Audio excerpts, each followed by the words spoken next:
बोलिए श्री प्राणनाथ प्यारे की जय। आप सबको मेरा सादर प्रणाम। राजा भाव सिंह ने प्रश्न पढ़ना शुरू कर दिया। प्रश्नों को सुनकर ही पंडितों के चेहरों पर घबराहट बढ़ने लगी। कुछ सन्नाटे के अंदर उत्तर के संबंध में कानाफूसी भी चल रही। संकेतों में पंडितों ने आपस में यह मान लिया कि उनमें से किसी को भी इन प्रश्नों का उत्तर समझ में नहीं आ रहा है। अपनी कमजोरी को छुपाने के लिए इन्होंने निंदा का सहारा लिया। संवेद स्वर में वो बोले, ये सारे प्रश्न बेढंगे हैं, इनको बनाने वाला ही अनाड़ी प्रतीत होता है। शास्त्रों में इस तरह की कहीं भी कोई बात नहीं है। भाव सिंह पंडितों की परेशानी समझ रहे थे। सपाट स्वर में उन्होंने कहा, आपको उत्तर नहीं आता तो प्रश्नों को गलत ठहराना नादानी है। यह बात तो वैसे ही है जैसे नाच न आए आंगन टेढ़ा। मुकुंददास जी ने कहा, निष्पक्ष निर्णय के लिए एक ही रास्ता है कि पंडित जन मुझसे प्रश्न पूछे, मैं उत्तर दूं, और मैं पूछूं तो पंडित जन उत्तर दें। जिसको उत्तर नहीं आएगा उसके सिर पर जूता रखकर चारों ओर घुमाया जाएगा। ऐसी शर्त होनी चाहिए। पंडितों द्वारा यह शर्त स्वीकार कर ली गई। पंडितों ने 80 प्रश्न लिखे तथा मुकुंददास जी ने मात्र 23 प्रश्न। मुकुंददास जी ने उसी दिन 80 प्रश्नों का उत्तर दे दिया। पंडितों को मुकुंददास जी के प्रश्न समझ में नहीं आ रहे थे। इनका क्या उत्तर दिया जाए। अंत में उन्हें 15 दिन का समय दिया गया। पंडितों को प्रतिदिन दरबार में धन मिला करता था। राजा भाव सिंह ने स्पष्ट रूप में कह दिया कि अब आप लोगों को कोई पैसा नहीं मिलेगा। ये पैसा आपको तभी मिलेगा जब आप इन प्रश्नों के उत्तर दे दोगे। पंडितों की कई दिन तक बहुत सारा प्रयास किया इन प्रश्नों का हल निकालने के लिए, लेकिन उन्हें कुछ भी समझ नहीं आया। राज दरबार से पैसा मिलना तो बंद हो ही गया था। अब उनके सामने भोजन के लाले पड़ने की संभावना भी नजर आने लगी थी। एक दिन सभी पंडित मिलकर मुकुंददास जी के पास आए और बोले, यदि प्राणनाथ जी यही चाहते हैं कि पंडितों के परिवार वाले भूखे मरे तो हमारा कोई वश नहीं, हम संतोष कर लेंगे। हमारे भाग्य में यही है, नहीं तो हमारी रोजी रोटी की व्यवस्था कीजिए। यहाँ तक हार जीत की बात है, हम यह लिखकर दे देंगे कि हम आपसे 10 बार हार चुके हैं। तब मुकुंददास जी ने उन्हें आश्वासन देते हुए कहा, आप चिंता न करें, मैं राजा से इस संबंध में जरूर बात करूंगा। मुकुंददास जी ने राजा भाव सिंह के पास आकर कहा, जिन प्रश्नों के उत्तर आज तक कोई नहीं दे पाया, उन प्रश्न का उत्तर तारतम्य ज्ञान से रहित ये पंडित भला कैसे दे सकते हैं। इन प्रश्नों में प्रकृति से परे अखंड धाम के संबंध की बातें हैं, जिनका उत्तर संसार में तारतम्य ज्ञान से रहित कोई भी नहीं दे सकता। तब भाव सिंह बोले, आपके आग्रह से मैं केवल इतनी छूट दे सकता हूँ कि अब इनको पहले से आधी धनराशि ही मिला करेगी। प्रातःकाल मुकुंददास जी ने पंडितों से मिलकर कहा कि मैंने आप लोगों का काम कर दिया है। अब मुकुंददास जी ने राजा भाव सिंह को चर्चा सुनानी प्रारंभ कर दी। पाताल से लेकर परमधाम का सारा ज्ञान धर्म ग्रंथों के प्रमाणों के हिसाब से समझा दिया। भाव सिंह ने 2-3 दिन तक श्रद्धापूर्वक श्रवण किया और तारतम्य ज्ञान ग्रहण कर लिया। अब भाव सिंह जी ने श्री प्राणनाथ जी के स्वरूप की पहचान करके मुकुंददास जी से कहा, आप श्री जी को सम्मान पूर्वक यहाँ लेकर आइए। मैं इसके लिए घोड़ा देता हूँ और आप बूंदी से हथनी ले लीजिए। इसके अतिरिक्त एक पत्र भी लिखकर दे दिया, जिसमें यह आदेश था कि बूंदी से एक हवेली की व्यवस्था की जाए, जिसमें श्री बाई जी को ठहराया जाएगा। मुकुंददास जी औरंगाबाद से चलकर मंसूर पहुंचे। श्री प्राणनाथ जी को लाने के लिए वे घोड़े की व्यवस्था भी करके ले गए। घोड़े की सवारी पर श्री जी को बिठाकर जब सुंदर साहब सहित मुकुंददास जी मंसूर से चलकर औरंगाबाद पहुंचे, श्री जी जैसे ही हवेली में पहुंचते हैं, भाव सिंह ने आकर उनके चरणों में सर झुकाया। धामधनी श्री प्राणनाथ जी का दर्शन करके उन्होंने अपने आप को धन्य धन्य माना। भाव सिंह जी ने श्री जी सहित समस्त सुंदर साथ को अपनी हवेली में ठहराया तथा सच्चे दिल से सेवा करने लगे। एक बार सुंदर साथ नरसैया के पद गा रहे थे। भाव सिंह उन्हें सुनकर इतना भाव विवल हो गए कि स्वयं को रोक नहीं सके और सारी राजकीय मर्यादाओं को भुलाकर सबके सामने नाचने लगे। उनमें श्री जी के प्रति कोई संशय नहीं था। वे सच्ची भक्ति और भावना के साथ उनकी सेवा करते थे। जब रासलीला के कीर्तन गाए जाते थे तब वह बहुत प्रसन्न होते थे। एक दिन श्री प्राणनाथ जी ने भाव सिंह जी से कहा कि जिस प्रकार हिंदू धर्म ग्रंथों में मुझे विजय अभिनंद बुद्ध निष्कलंक स्वरूप का अक्षरातीत कहा गया है, उसी प्रकार कुरान हदीसों में भी मुझे आखरुल इमाम मोहम्मद मेहदी साहिब जुमा कहा गया है। यह सुनकर भाव सिंह जी ने कहा कि मेरे दरबार में 4 अधिकारी मुसलमान हैं, आप उन्हें कुरान के द्वारा समझाइए। यदि वह स्वीकार कर लेंगे कि कुरान और हदीसों के कथन अनुसार आप ही आखरुल इमाम मोहम्मद मेहदी हैं, तो औरंगजेब से लड़ने के लिए मैं तैयार हूँ। तब श्री जी ने कहा, अपने उन मुस्लिम अधिकारियों को मेरी चर्चा सुनने के लिए भेजो। उनको मैं कुरान हदीसों की साक्षियों से समझाऊंगा। मेरे वचनों में आस्था रखकर वह कहेंगे कि कुरान के अनुसार ही ये आखरुल इमाम है। उस समय तुम्हें धर्म रक्षा के लिए तैयार हो जाना चाहिए। तब भाव सिंह ने स्पष्ट रूप से कह दिया कि हे श्री जी, आप मेरे अधिकारियों को समझाइए। यह तो बहुत बड़ी बात है। इसके पश्चात मेरा यह तन मन धन आपके चरणों में अर्पित है। इसके पश्चात प्रातः सायं दोनों समय चर्चा प्रारंभ हो गई। इस समय भवानी भट्ट आए जो उदयपुर में रहने वाले थे। उदयपुर में श्री जी से उनका परिचय हो चुका था। श्री जी का दीदार पाकर वे बहुत आनंदित हुए। दक्षिण भारत में वे बुद्ध गीता तथा बुद्ध स्तोत्र को लेकर आए थे, जिसमें श्री प्राणनाथ जी की पहचान है। भाव सिंह जी ने 4 मुस्लिम अधिकारी ये थे अव्वल खान, मिहिन खान, जवान खान और फतेह मोहम्मद। सबसे पहले चर्चा सुनने अव्वल खान आए। यह वही अव्वल खान है जिन्होंने उदयपुर में श्री जी की पहचान होने पर अपने शरीर को कोड़ों से पीटना शुरू कर दिया था। आते ही उन्होंने अपने परवरदिगार को पहचान लिया।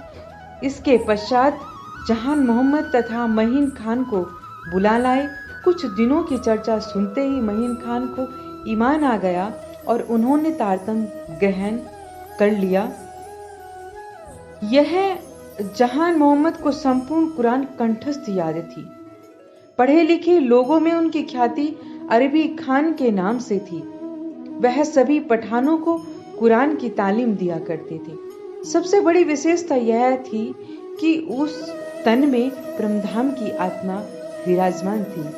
भवानी भट्ट 10:30 बजे तक बुद्ध गीता तथा बुद्ध स्तोत्र आदि ग्रंथों की चर्चा करते थे। उसके पश्चात श्री जी दोपहर का भोजन करके सैया पर पहुंचते थे।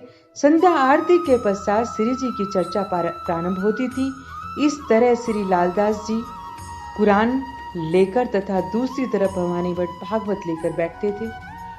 श्री जी भागवत और कुरान के वेद कतेब का एकाकीकरण करते हैं। यदि कोई जिज्ञासावश प्रश्न भी करता है तो तत्काल ही उसका समाधान भी हो जाता है। श्री जी की अलौकिक चर्चा को सुनकर सुंदर साथ आनंद मगन हो जाते हैं। जहान मोहम्मद 2 माह तक निष्ठापूर्वक चर्चा सुनते हैं और बहुत प्रभावित होते हैं। लेकिन एक दिन लालदास जी तथा उत्तम दास जी ने उनसे परमधाम की लीला तथा युगल स्वरूप की शोभा का वर्णन कर दिया। यह बात जहान मोहम्मद को बहुत नागवार गुजरी। उन्होंने हदीसों के कथनानुसार अल्लाह ताला की सूरत हाल का वर्णन केवल अल्लाह ताला ही कर सकते हैं। यदि कोई दूसरा करता है तो वह काफिर है। जहान मोहम्मद के जाते समय यह कह गए कि आप काफिर हैं जो खुदा की सूरत हाल का वर्णन करते हैं। अब मैं आप लोगों का दिया हुआ जल भी ग्रहण नहीं करूंगा। मैंने 2 माह तक चर्चा सुनी, फिर भी मेरी आत्म निर्मल नहीं हुई। उत्तम दास जी ने श्री जी से प्रार्थना की, हे धामधनी, यदि आपकी आज्ञा हो तो मैं जहान मोहम्मद को बुला लाऊं। श्री जी ने कहा, मेरी चर्चा सुनी है, वह घर पर शांति से नहीं बैठ पाएगा। तुम देखना, वह कल अवश्य यहाँ आ जाएगा। दूसरे दिन जहान मोहम्मद स्वयं ही आ गया और श्री जी से बोला, आप मुझे वास्तविक रहस्य क्यों नहीं समझाते? मुझे आपके चरणों की आशा है। श्री जी ने कहा, तुम 8 दिन तक श्रद्धा भाव से मात्र 1 पहर की चर्चा सुनो, फिर देखना तुम्हें सब कुछ समझ में आ जाएगा। जब चर्चा सुनने जहान मोहम्मद आया तो उसने एक प्रश्न किया कि कयामत के समय कब्रों से मुर्दे कैसे उठेंगे? श्री जी ने कुरान की साक्षी देकर बताया कि जहान मोहम्मद, यह शरीर ही कब्र है और इस शरीर के अंदर विराजमान रूह सोई हुई है। उसे इस बात का ज्ञान होना चाहिए कि अल्लाह ताला ने रूहों तथा नूर जलाल की इच्छा पूरी करने के लिए इस फानी दुनिया को बनाया है।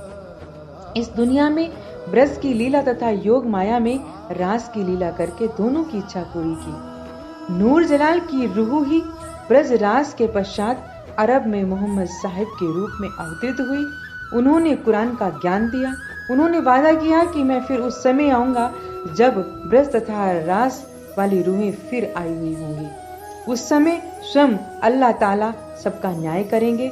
उस समय अक्षर और अक्षरातीत की पहचान सभी कर लेंगे और उस परमधाम को याद करेंगे जहां से रूहें खेल देखने आई हैं। इसके परिणाम स्वरूप अखंड मुक्ति की प्राप्ति जीव को होगी तथा आत्मा अपने निज घर जाएगी। इसे ही कब्रों से मुर्दों का उठना कहते हैं। जाहिरी शरीर तो कब्र में नष्ट हो जाता है, भला उससे कौन उठेगा? यह सुनते ही जहान मोहम्मद के ज्ञान चक्षु खुल गए। कुरान की हकीकत और मार्फत का ज्ञान होते ही उसकी आत्मा आध्यात्म सुधा का पान करने लगी। अब तो नित्य ही अव्वल खान, मिहिन खान और जहान मोहम्मद चर्चा में आते। उनके साथ कई अन्य मुसलमान भी आते थे। चर्चा के समय जब कभी भी परमधाम का जिक्र आता तो प्रेम के जोश में जहान मोहम्मद गिर पड़ता। उस समय श्री जी उनके सिर पर बहुत ही प्यार से हाथ रखकर दिलासा देते कि तुम परमधाम की आत्मा हो, किसी भी बात की चिंता मत करो। रात्रि की जो चर्चा होती थी वह प्राय भोर के 4:30 बजे तक चलती रहती थी। इसके पश्चात श्री जी हिंडोलों के पलंग पर पौड़ते हैं। सुंदर साथ के आत्म जागृति की इतनी लगन थी कि उस समय रास की रामते गाना शुरू कर देते थे। ऐसा करते करते प्रातः काल हो जाता था। प्रतिदिन ही उत्सव कीर्तन होते रहते। सारा सुंदर साथ आनंद में डूबा रहता था। इस प्रकार यह लीला 4 माह तक चलती रही। रात्रि में निद्रा का सुख केवल संसारी लोगों के लिए होता है। आध्यात्मिक सुख की कामना करने वाले के लिए रात्रि जागरण के लिए होती है। निद्रा का विलास उसके लिए नहीं होता। यह पठान फतेह मोहम्मद ने देखा कि मेरे अन्य साथी अव्वल खान, मिहिन खान और जहान मोहम्मद एक हिंदू वैरागी के शिष्य बन चुके हैं। तो उसने जहान मोहम्मद से कहा, तुम मुझे भी इस वैरागी की पहचान कराओ। तुम कुरान के इतने बड़े विद्वान होकर भी एक हिंदू वैरागी को खुदा का स्वरूप मान रहे हो। इसे सुनकर मुझे बहुत आश्चर्य होता है। मैं तुम्हें ये 40 हदीसें देता हूँ। यदि ये हिंदू वैरागी इनके भेदों को स्पष्ट कर देंगे तो मैं मान लूंगा कि यह आखिरुल इमाम मोहम्मद मेहदी साहिब जुमा है। उन हदीसों को जहान मोहम्मद श्री जी के पास लाया और सारी बातें बताई। श्री जी ने, यदि तुम तारतम ज्ञान प्राप्त कर लो तो इसके बाद भेद भी खोल सकते हो। तब जहान मोहम्मद ने तारतम की इच्छा की और श्री जी से उसे प्रदान किया तो जहान मोहम्मद को आध्यात्म के वास्तविक स्वरूप की पहचान हो गई। उसे उन 40 हदीसों की हकीकत तथा मार्फत के सारे भेद स्पष्ट हो गए। उसकी आत्मिक दृष्टि ने ब्रह्मधाम में विराजमान अक्षरातीत पार ब्रह्म का भी दीदार कर लिया। इसके पश्चात जहान मोहम्मद फतेह मोहम्मद के पास गया और कहा, तुम मुझसे इन 40 हदीसों के भेद पूछ सकते हो। फतेह मोहम्मद के पूछने पर उसके सबसे गुहे भेद स्पष्ट कर दिया। फिर फतेह मोहम्मद ने कहा, मैं तुमसे एक प्रश्न पूछता हूँ, यदि तुम इसका उत्तर दे दोगे तो मैं तुम्हारे ऊपर पूरी तरह से विश्वास कर लूंगा कि यह हिंदू वैरागी सचमुच आखिरुल इमाम मोहम्मद मेहदी है। मेरा प्रश्न यह है कि खुदा की सूरत क्या है? यदि कुरान हदीसों में कहा गया है तो मेरी खुशी के लिए उत्तर दो। जहान मोहम्मद ने उत्तर दिया, एक आयत है, रूप्त एवरी फी फैल जुलमेराज। ये आयत कुरान के 15वें पारे की है। इसमें कहा गया है कि मेराज की रात्रि में मोहम्मद की रूह ने अल्लाह ताला की हसीन सूरत का दीदार किया।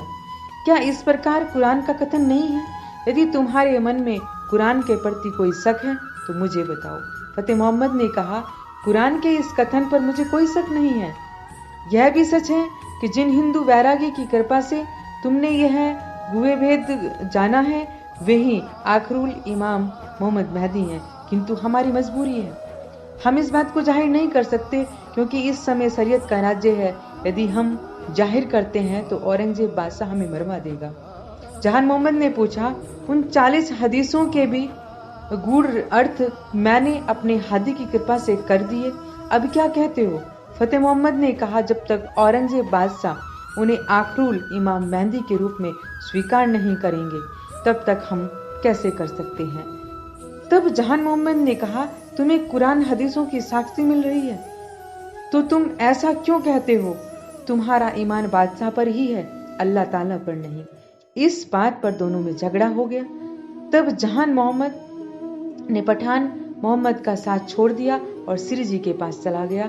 इसके पश्चात फतेह मोहम्मद वहां के पठानों के पास गया और उनसे कहा कि वे जहान मोहम्मद को उस हिंदू वैरागी के पास जाने से रोकें। सभी पठानों ने जहान मोहम्मद से कहा, तुम्हें उस वैरागी में ऐसी क्या खासियत दिखाई दी है जो तुम उनके चरण पकड़े हुए हो?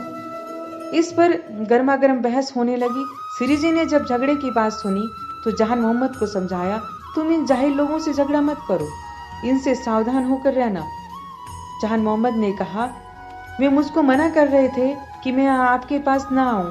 यदि मैं उनका कहना मान लूं तो मेरा ईमान गिरा हुआ माना जाएगा। मैंने तो आपको इन आंखों से प्रत्यक्ष रूप में रूह अल्लाह ताला के रूप में देखा है, भला मैं इनकी बातें कैसे मान सकता हूँ? पठानों ने आपस में निर्णय लिया कि जहान मोहम्मद को मार डालें क्योंकि उसने अपना इस्लाम धर्म छोड़कर एक हिंदू वैरागी की शरण ले ली है। सबसे पहले हम उस वैरागी से लड़ना चाहते हैं। यह सोचकर वह 10-12 की संख्या में श्री जी से मिलने उस समय आए जब रात्रि के समय की चर्चा चल रही थी। रात्रि की उस चर्चा में सुंदरसात 2 समूह में बटा हुआ था। एक में पुरुष सुंदरसात तथा दूसरे में महिलाएं। श्री जी के आगे तस्वीर हुसैनी रखी हुई थी। पीतल के दीपक से चारों ओर प्रकाश फैल रहा था। सुंदरसात श्री जी की चर्चा सत्संग में व्यस्त थे। उन पठानों ने आते ही जोर जोर से शोर मचाना शुरू कर दिया। वे बोले, हे भगत जी, हम लोग आपसे लड़ाई करेंगे।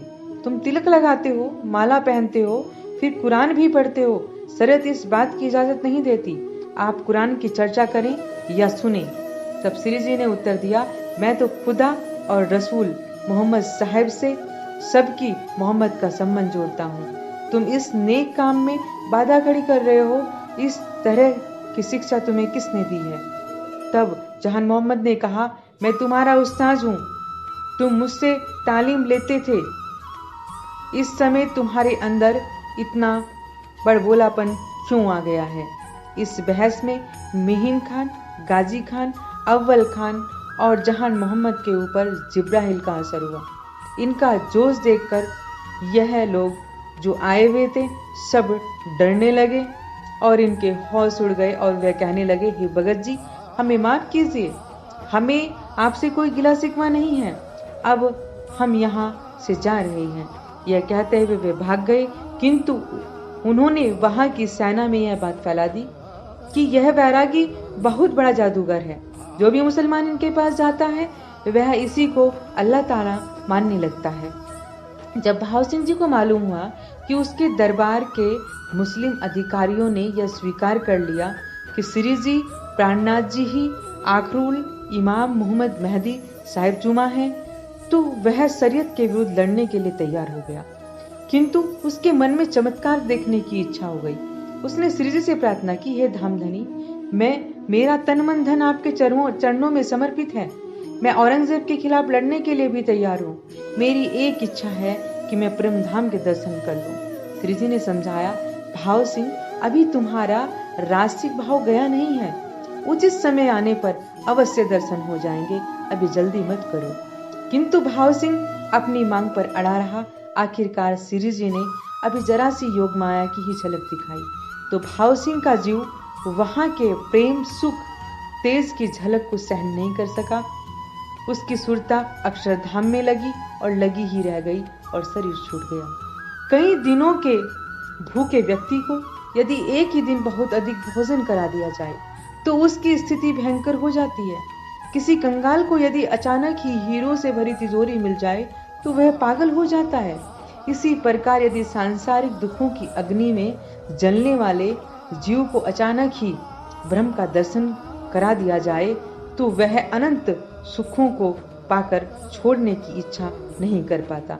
शरीर छूटने का मुख्य कारण यही है, किंतु उसने अपने हृदय को निर्मल बना लिया है, प्रेम से भर लिया है और उसमें धन्य की कृपा से इतना आत्मिक बल पैदा हो जाता है कि वह साक्षात्कार के सुख को आत्मसात कर लेता है तथा सुख हटने पर भी शरीर को जीवित रखने का धैर्य रखता है। ऐसे लोगों का शरीर कभी नहीं छूटता। प्रेम के इस मार्ग में कभी भी उतावलापन नहीं दर्शाना चाहिए, बल्कि पार ब्रह्म की कृपा पर आश्रित होकर धीरे धीरे आगे बढ़ना चाहिए। फतेह मोहम्मद को राजा भाव सिंह का दीवाना था। श्री जी के स्वरूप को जानते ही उसने शरीयत की रक्षा के लिए सेना का हुक्म दिया कि औरंगाबाद से आए हुए सभी वैरागियों को कैद कर लिया जाए। श्री जी फतेह मोहम्मद के ही मोहल्ले की उस हवेली के पास एक मुल्ला के घर पर ठहर गए, इसलिए कोई सोच ही नहीं सका कि श्री जी यहाँ हो सकते हैं। उस मुल्ला को पैसे से कुरान का टीका करवाने का वायदा कराया गया। टीका का कार्य शुरू हो गया। इस कार्य में लालदास जी भी लग गए। सारी फौज सुंदर साथ को ढूंढती फिर रही थी। अचानक उसकी पकड़ में भवानी फट आ गए। सिपाहियों ने उन पर दबाव बनाया कि वैरागियों को दिखाओ, हम खोजते खोजते थक गए हैं। किसी प्रकार झांसा देकर भवानी भट्ट जो है फौज के चंगुल से बाहर निकल गए। औरंगाबाद से भड़कल दरवाजे पर फौज के लोगों ने यह कहकर झांसा दे दिया कि सब वैरागी चले गए हैं। अब उनको खोजने के लिए भटकना व्यर्थ है। जहान मोहम्मद फतेह अल्लाह के घर गया। वहां पास के ही कुछ सुंदर साथ को देखकर उसने पूछा कि श्री जी कहाँ हैं? सुंदर साथ ने बता दिया कि वह इस हवेली में ही है। जहान मोहम्मद ने कहा कि यह फतेह उल्लाह खान का मोहल्ला है। आप लोगों को फतेह उल्लाह के आदमी ढूंढते फिर रहे हैं। मुझे सबसे पहले यह बताइए कि श्री जी कहाँ पर हैं। उसके पश्चात यहाँ से तुरंत निकल जाइए। सुंदर साथ जहान मोहम्मद को श्री प्राणनाथ जी के पास ले गए। जहान मोहम्मद ने सारी बात बताई कि किस प्रकार सारी फौज उन्हें ढूंढ रही है। उस समय तक सूर्यास्त होने वाला था। श्री जी एवं लालदास जी कुरान का टीका मुल्ला से करवा रहे थे, उन्हें बंद कर दिया। अब तक जो भी टीका हो पाया था उसे चरणदास जी के जिम्मे सौंप दिया गया। रात में सुंदर साथ ने 7 कोस की दूरी तय कर ली। अब फौज उनका क्या बिगाड़ सकती थी। श्री जी सहित सब सुंदर साथ बुरहानपुर पहुंच चुके थे। एक के बाद एक लगातार कष्टों का अनुभव करने से सुंदर साथ विचलित होने लगे थे। दिल्ली में सिद्दीक फौलाद के हाथों कोड़े की यातना सहना, उदयपुर वैरागी वेश धारण करना तथा मुगल सेना के आक्रमण के कारण वहां से चलने के लिए विवश किया जाना, मंदसौर में कई माह भिक्षा द्वारा अपना गुजारा चलाना, पुनः औरंगाबाद में फौज से छिपते फिरना, इन घटनाओं ने सुंदर साथ का हृदय को झिझोड़ कर रख दिया था। कितने उत्साह से वे घर द्वार छोड़कर निकले थे। मन में उमंग थी कि जब अपने प्रियतम पारब्रह्म हमारे साथ हैं तो हमें कभी भी निराशा होने की आवश्यकता नहीं है। उनके हृदय में हताशा ने अपना निवास बनाना शुरू कर दिया था। उनके मन मस्तिष्क में यह प्रश्न गूंजने लगे थे कि जब स्वयं श्री प्राणनाथ जी श्री अक्षातीत पारब्रह्म के स्वरूप हैं तो हमें इतना कष्ट क्यों झेलना पड़ रहा है। स्वयं श्री प्राणनाथ जी को भी भिक्षा में मिला हुआ भोजन मंदसौर में करना पड़ा। जब दुनिया के देवी देवता इतने सामर्थ्यवान हैं तो अक्षातीत कहलाने वाले श्री जी इन कष्टों को क्यों दूर नहीं कर देते। यदि हम परमधाम की ब्रह्ममुनि हैं, अक्षरातीत के अर्धांग हैं, तो हम इतनी परेशानियों से क्यों गुजर रहे हैं? दुनिया के जीव तो हमसे अच्छे हैं जो देवी देवताओं की भक्ति करके भी चैन की जिंदगी जी रहे हैं। आध्यात्म जगत का यह निर्विवाद सिद्धांत है कि अहम की ग्रंथि को तोड़े बिना ब्रह्म का साक्षात्कार या शाश्वत आनंद की प्राप्ति का असंभव है। सुख दुख लाभ हानि मान सम्मान सभी कुछ अंतकरण के ही धरातल पर अनुभव में आते हैं। चेतन के शुद्ध स्वरूप से स्थित हो जाने पर यह द्वंद्व समाप्त हो जाते हैं। अग्नि में तपाए बिना सोना कभी शुद्ध नहीं होता। संघर्षों की अग्नि में तपकर ही व्यक्तित्व में निखार आ जाता है। किसी महान उद्देश्य को प्राप्त करने के लिए कष्टों का आलिंगन तो करना ही पड़ेगा। इसी कारण लक्ष्मण को 14 वर्ष अखंड ब्रह्मचर्य का पालन करते हुए घोर तप करना पड़ा। सत्यवादी हरिश्चंद्र को चांडाल के यहाँ नौकरी करनी पड़ी। पांडव को 12 वर्ष वनों में भटकना पड़ा और महाराणा प्रताप को घास की रोटियां खानी पड़ी। नग्न शरीर कमर में भोजपत्र की कौपीन लगाए दयानंद जी गंगोत्री के बर्फीले पहाड़ों पे वर्षों तक तप करना पड़ा। सुंदर साध को विपरमधाम का आनंद देने के लिए सांसारिक द्वंद्वों से मुक्त करना आवश्यक था। सुंदर साध में पहले कोई आचार्य, कोई गादीपति और कोई करोड़पति था। इन सांसारिक उपलब्धियों के अहम भाव छोड़े बिना कभी भी आध्यात्म के चरम लक्ष्य को प्राप्त नहीं किया जा सकता था। अक्षरातीत पार ब्रह्म तो अनंत प्रेम और आनंद के सागर हैं। वे तो स्वप्न में भी किसी को दुख दे ही नहीं सकते। दुख की थोड़ी सी झलक दिखाकर अनंत आत्मिक आनंद में डुबोना ही अक्षरातीत का काम है। दुख की अनुभूति हुए बिना आत्मा जागने के सोपानों को जल्दी पार नहीं कर सकती। इसलिए दिल्ली, उदयपुर, मंदसौर, औरंगाबाद में दुख की एक झलक दिखाई गई। मेहर के सागर पारब्रह्म अपनी आत्माओं पर 2 प्रकार से मेहर करते हैं। पहली जाहिरी मेहर जो प्रत्यक्ष रूप में दिखाई पड़ती है, और दूसरी बातूनी जिसका अनुभव केवल आत्मा को ही होता है, अन्य कोई नहीं जान पाता। भयानक कष्टों से छूट जाना, प्रत्यक्ष मौत से बच जाना तथा हर तरह के सुख सुविधाओं का प्राप्त हो जाना जाहिरी मेहर है। बातूनी मेहर का तात्पर्य है कि अक्षरातीत पारब्रह्म के इश्क, शोभा श्रृंगार, वहदत में इस प्रकार डूब जाना कि खुद का भी अस्तित्व भुला देना।